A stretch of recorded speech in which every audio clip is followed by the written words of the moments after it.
All right, everyone. Thank you for joining me today for this webinar on shedding the blame, changing your future, where we talk about, maintenance getting the blame and how we can get out from underneath that. And so with that, my name is Joe Anderson. I am the co-founder of Reliability X. I have a lot of certifications, been doing this for 25, 30 years now. I appreciate you joining us. And I'm proud of who we are as Reliability X. Reliability X, we're an empowerment company. What that means is we work with organizations to teach them how to execute and do the things necessary in order to drive change. And so it's a lot different than most consulting groups that come in and do the work for you. What we want to do is we want to teach a man to fish instead of fish for him. So that's kind of the goal there. And I'm proud of who we are. I mean, we're the only organization with 2 CMRP of the Year award winners, 2 CRL Black Belts, 2 Uptime Award winners. We also have the Maintenance and Reliability Best Practices book. And we recently won the Solutions Award for the solution that we have bridging the gap between operations and maintenance and turning plants around and making them highly profitable. And so we're honored to be recipients of that. A lot of good credentials, proud of the company, proud of the people that work for us.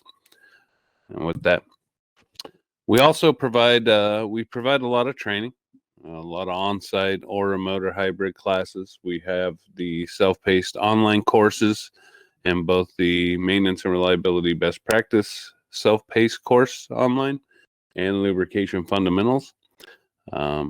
That will help you, could help you towards your MLT1 certification. Also, we provide those services. Like I said, we do plant turnarounds. We help empower people, teach them how to set up the right processes, execute work, eliminate losses, those types of things. We do a lot of coaching, especially for leadership and leadership development, help people through that as well.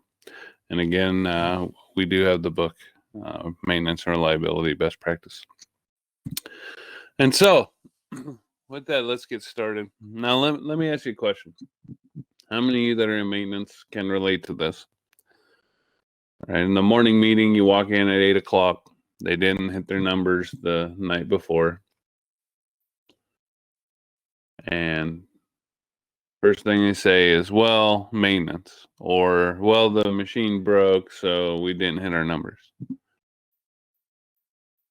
And then you kind of sit there defenseless, or you get, defensive and start arguing and nothing ever gets anywhere. I mean, that's a fairly common thing, right? And so the culture of blame throughout the facility exists. As an organization, are you focused on the right things? Are your costs too high? Are you talking about cutting costs and cutting headcount, which is the wrong way to do business, but that's all that's all you're going to do. What about your demand? Are you hitting your demand numbers? So the question is how can you change that? Well, let's start with just talking about the morning meeting. The morning meeting requires you to come in more prepared than others. You need to have data. You need to understand things. There's a lot that you'll need to understand. You need to understand the design capacity of the line. You got to understand the scheduled time to run the equipment. You need to take responsibility definitely for the maintenance related issues. The maintenance related issues typically are what's called breakdowns, and a breakdown by definition is any unplanned stop 10 minutes or more and requires a part to be replaced. And so what you can do is take your capacities versus your scheduled time to run and what you actually ran, do a little bit of math. And I'll give you an example here in a second. And then ask tough questions in that meeting when you're prepared. Also, the main reason maintenance gets the blame a lot of times is because of a lack of definition around your loss buckets.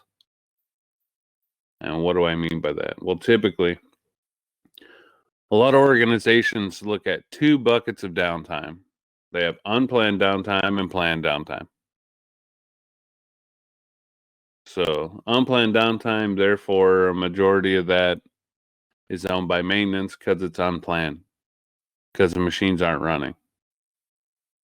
And so, of course, you're going to get the blame. The question, though, is if you define the loss buckets, what percentages of breakdowns do you have? Like I said, if you define your loss buckets correctly, there's 7 equipment-related unplanned losses. And those 7 losses are the breakdown, like I just said. Any unplanned stop, 10 minutes or more, requires a part to be replaced. You also have a process failure, which is any unplanned stop, 10 minutes or more, and does not require a part to be replaced. Then you have a minor stop, which is any unplanned stop, 10 minutes or less, regardless if a part is replaced or not. And you have setup and adjustment downtime. That's where you're coming off of a planned downtime scenario and you overextend the time based on whatever you were scheduled down for. For example, if you take breaks, you take a 15-minute mass break and you come back in 20 minutes, the 15 minutes was planned downtime, but that 5 minutes you lost in production, that's unplanned downtime. That hits your setup and adjustment bucket. Then you have speed losses. Speed losses are running the machine under its design rate. Its actual design, not its theoretical max, but what it was designed to run. Then you have 2 quality losses. You have in process and startup rejects.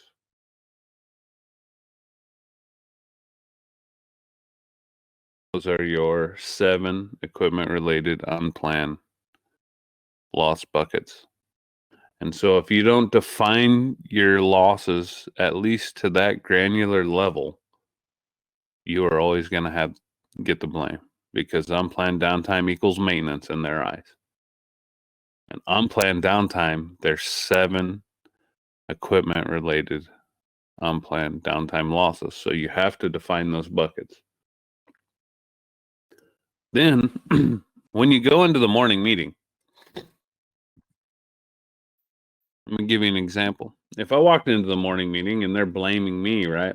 So I go out and I do some math on the line. And let's say that I find out that line 1 was designed to do, 30 units a minute, which would be, 1,800 units an hour. And we were scheduled to run 20 hours. Okay, that means you take out all the planned downtime. Let's say I had a 4-hour CIP or something. I'm a washdown facility or something. And yesterday, I was supposed to run for 20 hours. So you take that 1,800 times 20 hours, which means at 100% OEE, you should have ran 36,000 units last night. Now, let's say we had a 30-minute breakdown. Well, 30 minutes of downtime, we know at a 1,800 unit an hour design rate that we lost 900 units because of that breakdown. That breakdown is my fault. That's a maintenance-related loss. So I lost 900 units out of the 36,000 we were supposed to produce. That means I would have produced 35,100 units if I didn't have that breakdown. But what we actually produced was 16,175 units. Now, again, I'll take the blame for the 900 units in the morning meeting the next morning when they go, well, the machine broke. And I said, yeah, we had a 30-minute breakdown. We recovered it, and I understand. I cost the company 900 units. I'm working on my maintenance strategy. I'll make sure we get better. But my question is where's the other 18,975 units?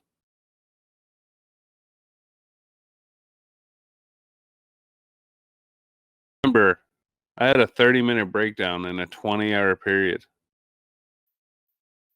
That's 900 units. Where are the other almost 19,000 units?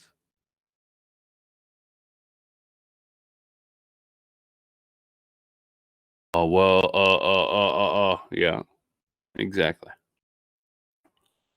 Right.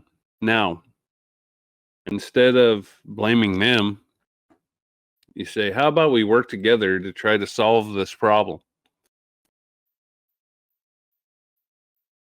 as to why we're not even hitting 50% of our design rate? What if I can help you solution that? How about we work together? Let's try to figure out where all these other losses are going. Again, I take the blame for the 30 minutes. That means I don't have a robust maintenance strategy or I failed somewhere. We'll fix it. But that's 900 units that I cost you. Where are the other 19,000? You want to be the one that offers to solution and help instead of being the blame guy, because everybody else is the blame guy. You know what it feels like to be blamed. So why would you return fire? Offer solutions. Make a change. Be different. And go out and get it. It's not hard to find out that a majority of that 18,000, 19,000 units lost were process failures and minor stops. A process failure. How many times do your maintenance folks get called out to the line and not replace parts? What we find in the industry is about 75% of the time, which means a majority of that time that they're calling maintenance downtime, they're actually making adjustments to machines, which means it's an operator training issue. They don't understand how to run their own equipment, so they call you out to make the adjustments because they don't understand their own equipment. That's the equivalent of you calling your car mechanic and having them sit on your lap and steer the car for you because you can't make that adjustment to make a right or left turn and to stay between the lines on the road. It makes no sense. And so a lot of our time is consumed doing the work of an operator because our operators aren't trained. Well, how about you get your maintenance guys to train operators? It's not a hard concept. Make your minor stops go away. Why do you allow bad cardboard to hit the line? Maybe we need a go, no go gauge. How about a packaging spec from the packaging engineer? Give me a spec. What's the spec on the cardboard? What's the machine? What can the machine handle? You take plexiglass, make a go, no go gauge. You set it on top of a piece of cardboard that's cut out to the spec. And if the cardboard doesn't fit within the spec or the lines are off where there should be cuts or folds, you don't allow it on the line. Well, now a machine's not jamming. What about bad plastic or any of those other things? Right. So with that, what? Apologies.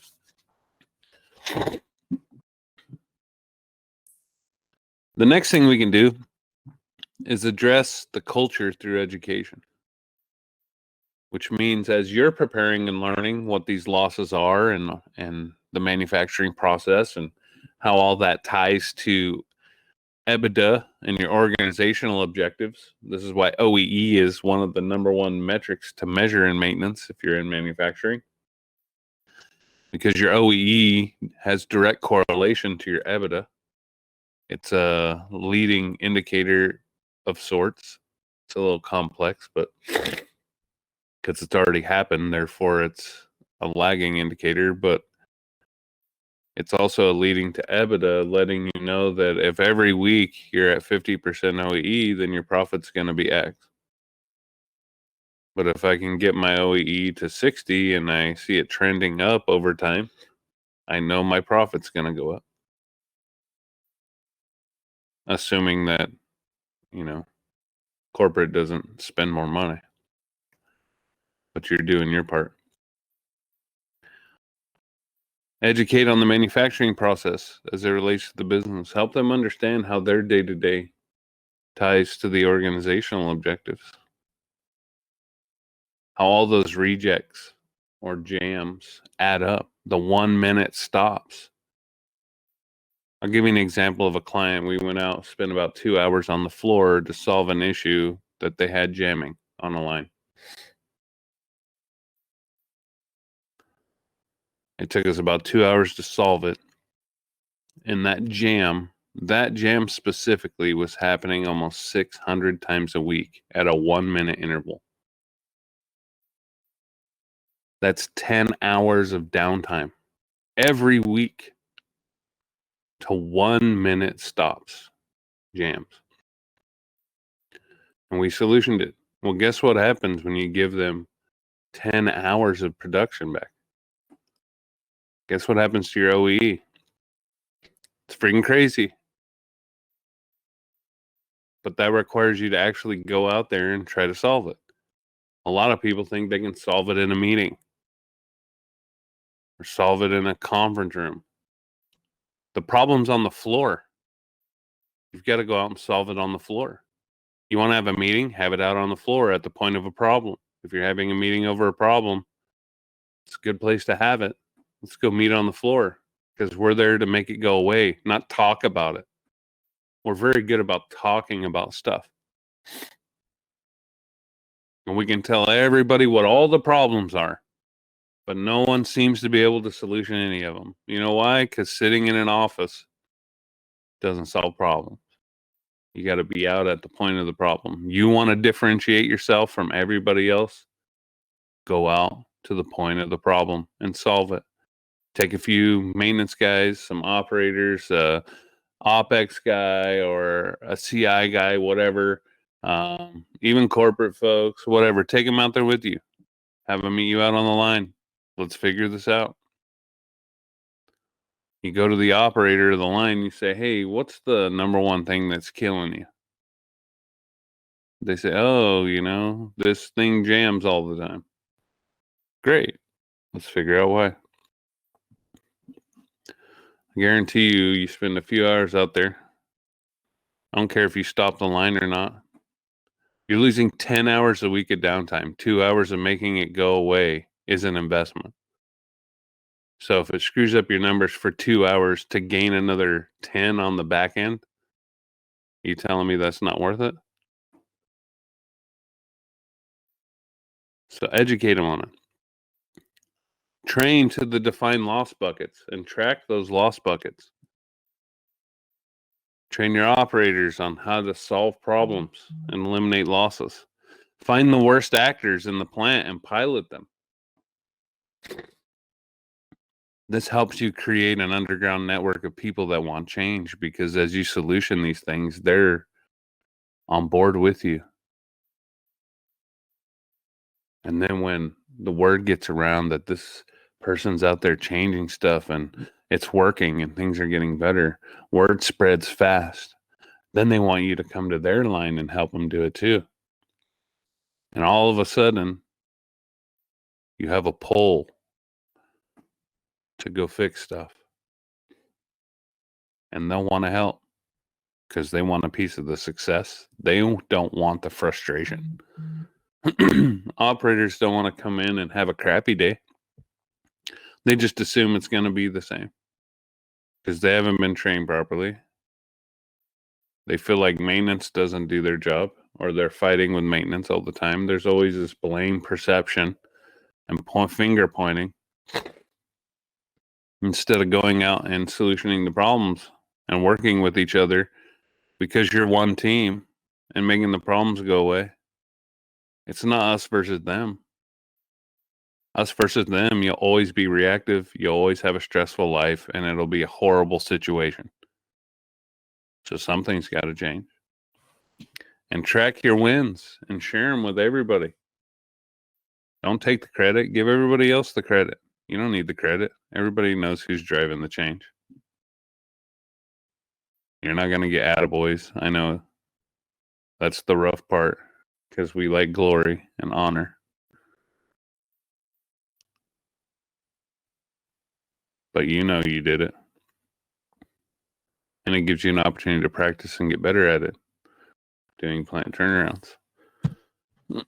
So understand the business side of maintenance. Understand high-level financial metrics. What is return on assets? What is return on equity? What's a return on investment capital?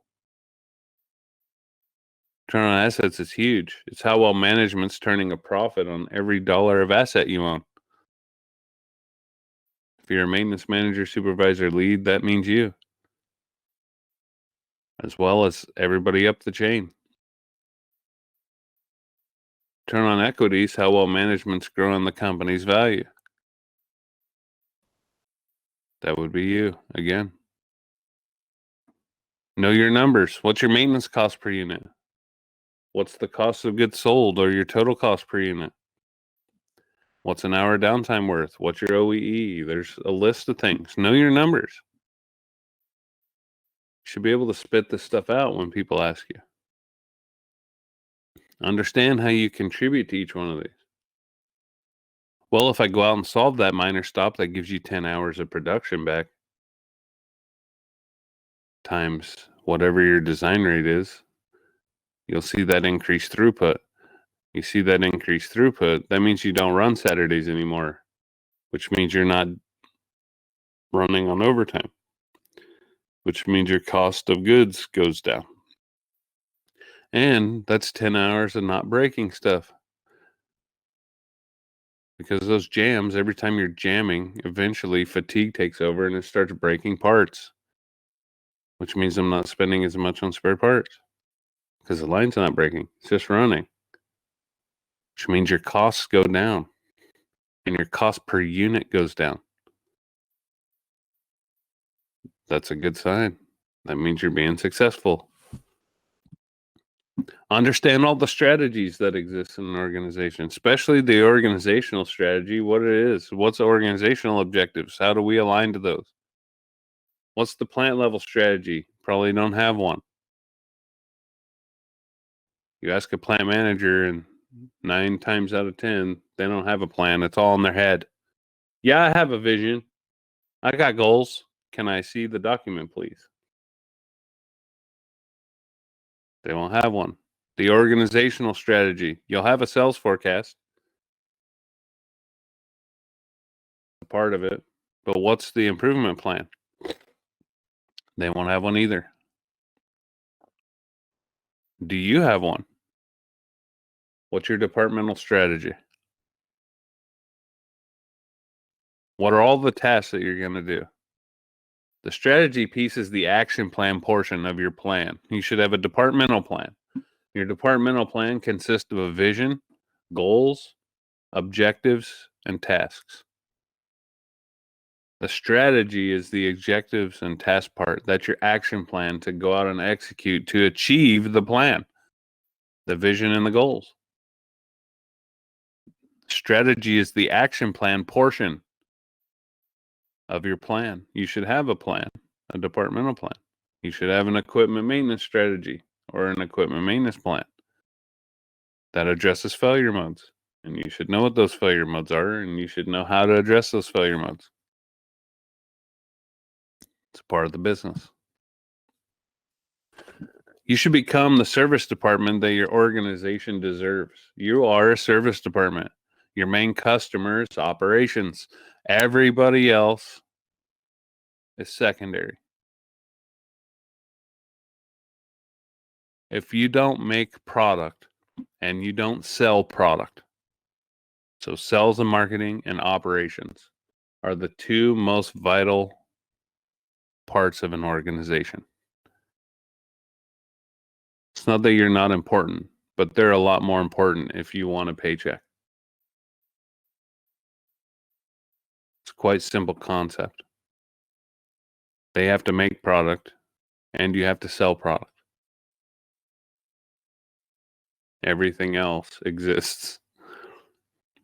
You're important, but If you didn't have an operations group and you didn't have a sales and marketing group, would you even have a job? No, there'd be no need for you. So therefore, they're the two most vital parts. They're your main customers, especially in maintenance. You are the one that can drive the necessary change to arm sales and marketing with the vehicle they can be competitive in the market with.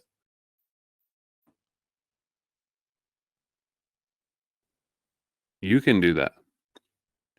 And you can provide operations with equipment that runs when they need it to. You are the catalyst. You can make that happen. Be the leader that the organization needs. You've got to know more than everybody else. You've got to study harder. You've got to work harder, maybe even work more. At the same time, you need to value the individual, have empathy, care about others, bring others with you to the top, help develop them, educate them, train them, invest in them, influence, raise the bar, set a higher standard. And when people get upset because you're holding them to a higher standard, ask them a tough question. How low does my bar need to be to meet your expectation? How low does it need to be? I expect greatness from you. I see greatness in you. You are great. Help me understand why you don't want to be great or why you think you can't be great. I know you can be great. So how low does the bar need to be for you to be happy? It's not a conversation they want to have after that. We're raising the bar. We're going to be great. We're going to be the best. And lead by action. Don't talk about it. Do it.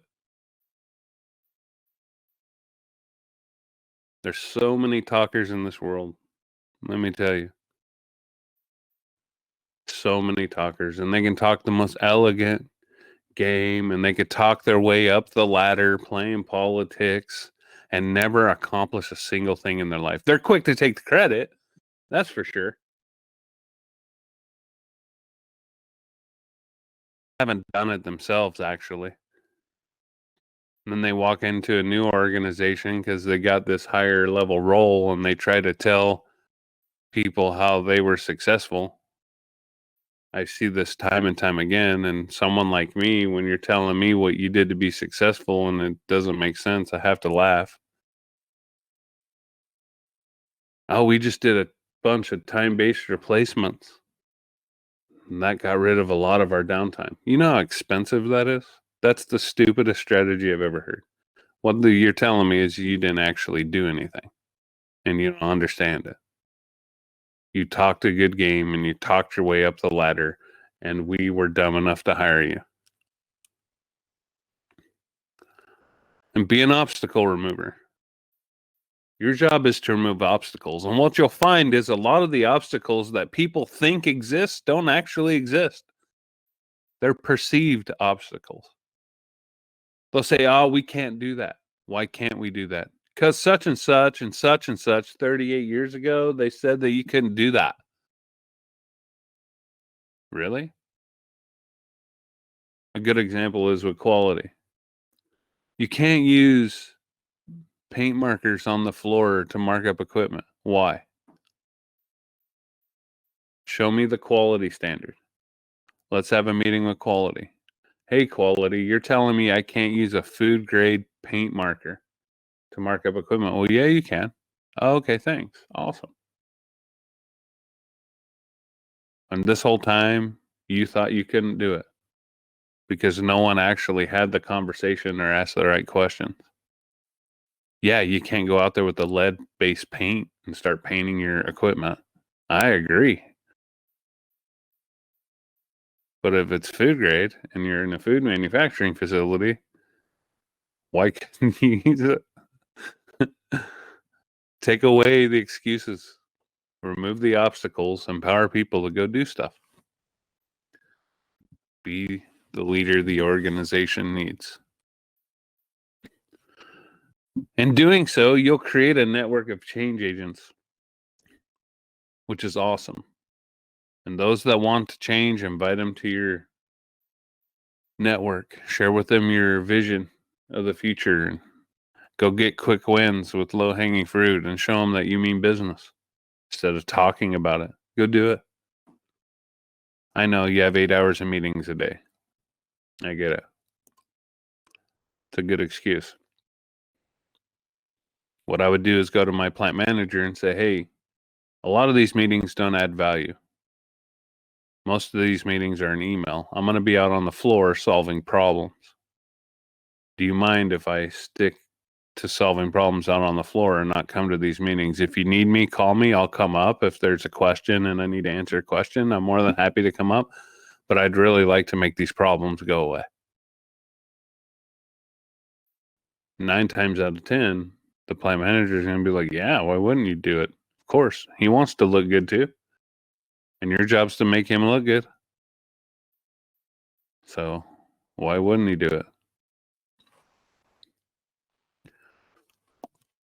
So you got to be the one to grab the bull by the horns. What we do is we sit around and complain about it. Well, guess what operations does? They sit around and complain about it. Guess what quality does? Sits around and complains about it. So what safety does? Sits around and complains about it. You know what logistics does? They sit around and complain about it. Do you think sitting around and complaining about it is making the problems go away? It's not. So be the one to grab the bull by the horns and go do something about it. This means also you need to know your losses and how to solution them. Create a plan of attack. See, we've done, I don't know, over 25 loss analyses now. And this is how the 7 equipment related unplanned losses break down. About 40% of those losses are minor stops. 27% are process failures, 10% are speed losses, 10% are quality losses, and 3% are breakdowns. So with this knowledge, do you have a maintenance problem? No, you don't. You have a maintenance perception problem because you haven't defined your loss buckets. What this doesn't mean is you don't go in and go, we're only 3% of the problem. I don't know what your problem is. You guys need to get stuff turned around. That isn't how it works. You're not going to win that. You're going to get yourself fired. Like I said, be a problem solver, not a problem teller. Go out and make the problems go away. No one else knows how to do it. They're too busy trying to save their job. Politicking and everything else. Go out and do it. Go attack it. Make it go away. These are the 30 major losses. I talked about the 7 equipment related losses that are unplanned, but there's 11 total planned and unplanned equipment related losses. There's 9 labor efficiency losses, and there's 10 production resource losses. The reason we focus on the big 7 is because they're the majority of the losses that exist. A lot of these problems, when you solution these 7 big ones, a lot of the other ones go away. What we do is we have a tendency to focus on all the other ones. And yeah, you'll get some results, but not like you will if you make the 7 big losses go away. So that's the area we want to focus on. This is how it works. This is what a normal day looks like, right? You have a minor stop, minor stop, minor stop, minor stop, a breakdown, maybe some planned downtime, a changeover, or a break. And all the green is good runtime. All we're doing is looking at it, consolidating, squishing all those lines together and separating it. So what this is telling you is that for 4.5 hours, you ran 100% OEE. But for 3.5 hours, you were down. Now, 30 minutes of that was planned. That's okay. Planned downtime doesn't affect your OEE. OEE is a measure against your scheduled time to run, not against your scheduled time down. So therefore, planned downtime doesn't affect your OEE. It affects TEEP, which is a completely different metric we're not talking about here today. But once you see this, what bucket of loss are you going to try to go solution? Minor stops, right? This is what's funny. This is actually a record day. This was pulled out of an ignition software that we had when George and I were working on a line in Irvine, California. And this was a record day. Look at this day. This was a record day.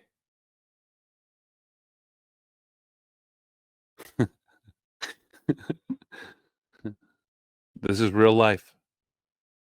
It's not going to be perfect. It's going to be messy. But I tell you what, it's fun.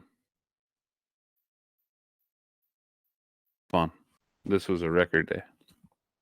So grab the bull by the horns. Gauge your success by the amount of engagement you get. Watch the fence sitters come around.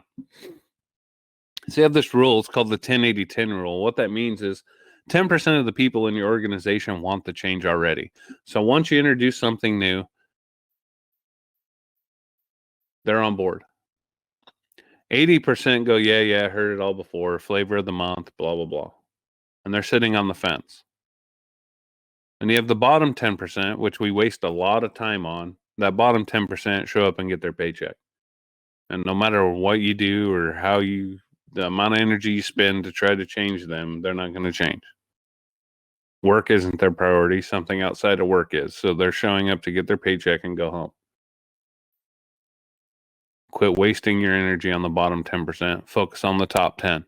The top 10 will pull people off the fence. Now all of a sudden it's, 20-70-10. And it's 30-60-10. The more and more success you have at solving problems, the more people come off the fence. The goal is to reach a tipping point. And getting quick wins and showing people that you're different and that things are going to be different is the key. Because you're actually out there and you care. You're talking to people, shaking hands, trying to make problems go away. What can I do? What's going on? Help me understand this.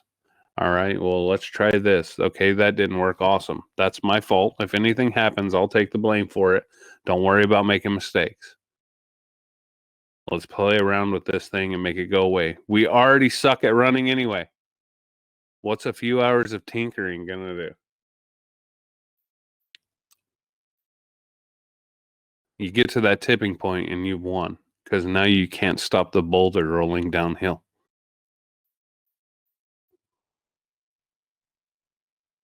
And you can easily get to a 70-20-10.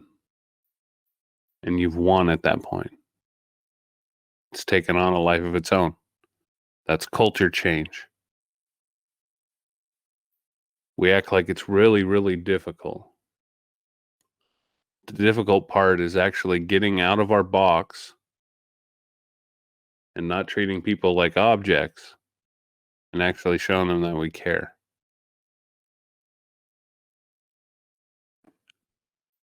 And going out and doing something about it. Get to a tipping point. Grab the bull by the horns. No one's coming to save us. So we're going to do it ourselves. Don't make excuses. Make solutions. You were hired as the SME. Don't ask for permission to do something. Unless you're completely re-engineering something.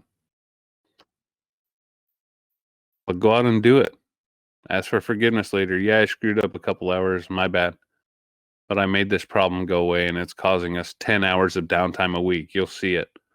So that 2 hours that you allowed me to invest in the line, you're going to get an ROI real quick. Next thing you know, hours are going green again. They'll complain at first till the numbers go up. Now you have credibility. Now you can go tinker more. Make problems go away. And don't forget, communication is key to all of this. You have to communicate. Let everybody know what's going on. what you're doing to fix it. And again, don't blame. Solution. Be the problem solver, not the problem teller. Everybody's a problem teller. Be the problem solver. That's the goal. And with that, if you enjoyed today's webinar, I appreciate you being here. Send me any questions you have to my email at joseph.anderson@reliabilityx.com. Visit our website, reliabilityx.com. Have a lot of resources and stuff on there. Blogs, events, training events. We have the online courses, like I said. Check that out. Of course, we have our podcast, Practical Reliability, and our YouTube page, Reliability X page, where we host a lot of video podcasts, do a lot of content for maintenance and reliability stuff.